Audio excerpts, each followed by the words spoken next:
السلام علیکم ورحمۃ اللہ وبرکاتہ۔ بسم اللہ الرحمن الرحیم۔ وَإِن يَمْسَسْكَ اللَّهُ بِضُرٍّ فَلَا كَاشِفَ لَهُ إِلَّا هُوَ وَإِن يَمْسَسْكَ بِخَيْرٍ فَهُوَ عَلَى كُلِّ شَيْءٍ قَدِيرٌ۔ اگر اللہ تعالیٰ تمہیں کسی قسم کا نقصان پہنچائے تو اس کے سوا کوئی نہیں جو تمہیں اس نقصان سے بچا سکے، اور اگر وہ تمہیں کسی بھلائی سے بہرہ مند کرے تو وہ ہر چیز پر قادر ہے۔ یہ مسئلہ کچھ تھوڑا سا تقدیر کے متعلق بھی ہے کہ نفع و نقصان اللہ کے ہاتھ میں ہی ہے۔ سب سے پہلی بات تو یہ یاد رکھیں کہ سب سے پہلے اس کائنات پر اللہ تعالیٰ کا حکم چلتا ہے۔ کان امر اللہ مفعولا، فیصلے سارے اللہ کے ہیں۔ پہلا نقطہ یہ یاد رکھیں کہ مصیبت آتی ہے تو بِإِذْنِ اللہ، فائدہ ہوتا ہے تو بِإِذْنِ اللہ۔ جب انسان اس حقیقت کو ایکسیپٹ کر لیتا ہے تو اس کا طریقہ کیا ہوتا ہے؟ الذین اذا اصابتہم مصیبۃ قالوا انا للہ وانا الیہ راجعون۔ وہ لوگ کہ جب ان پر کوئی مصیبت آتی ہے تو وہ کہتے ہیں کہ بے شک ہم اللہ ہی کے ہیں اور اسی کی طرف لوٹ کر جانا ہے۔ اس کا فائدہ کیا ہوتا ہے؟ اولئک علیہم صلوات من ربہم ورحمہ واولئک ھم المہتدون۔ یہ سیدھے راستے پر ہیں، یہ جانتے ہیں کہ صراط مستقیم کیا ہے۔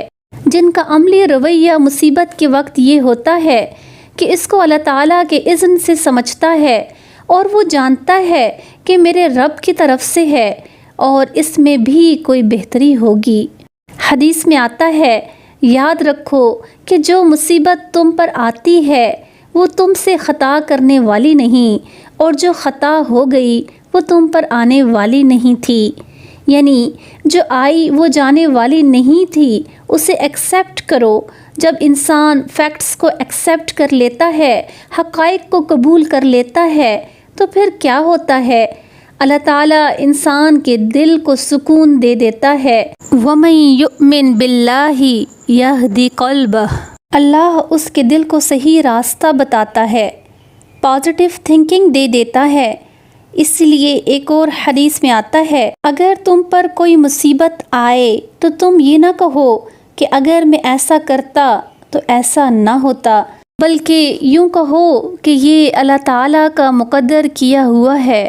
اگر اللہ تعالیٰ تمہیں کسی قسم کا نقصان پہنچائے تو اس کے سوا کوئی نہیں جو تمہیں اس نقصان سے بچا سکے۔ اب لوگ اس کو الٹے معنوں میں بھی لے لیتے ہیں، پھر وہ کہتے ہیں کہ جب ہر چیز لکھی ہوئی ہے تو ہمیں پھر کچھ کرنے کی ضرورت نہیں۔ یہ نہیں ہے اس کا مطلب، یہ نہیں ہے اس کا معنی، بلکہ مراد یہ ہے کہ یہ سب اللہ تعالیٰ کے علم میں ہے کہ انسان کو جب وہ صلاحیت دے گا تو وہ اس کو استعمال کس طرح سے کرے گا۔ اور پھر اسی طرح یہ ہے کہ نہ صرف یہ سب چیزیں اس کے علم میں ہیں، بلکہ اس نے لکھ کر بھی رکھی ہوئی ہیں کہ ایسا ہونے والا ہے۔ اس کا یہ مطلب بھی نہیں کہ اس نے آپ کو باندھ دیا ہے۔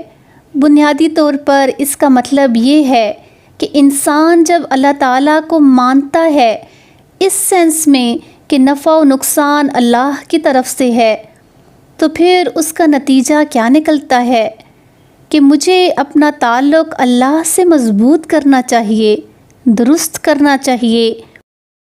وآخر دعوانا ان الحمد للہ رب العالمین۔ سبحانک اللہم وبحمدک، اشہد ان لا الہ الا انت، استغفرک واتوب الیک۔ السلام علیکم ورحمۃ اللہ وبرکاتہ۔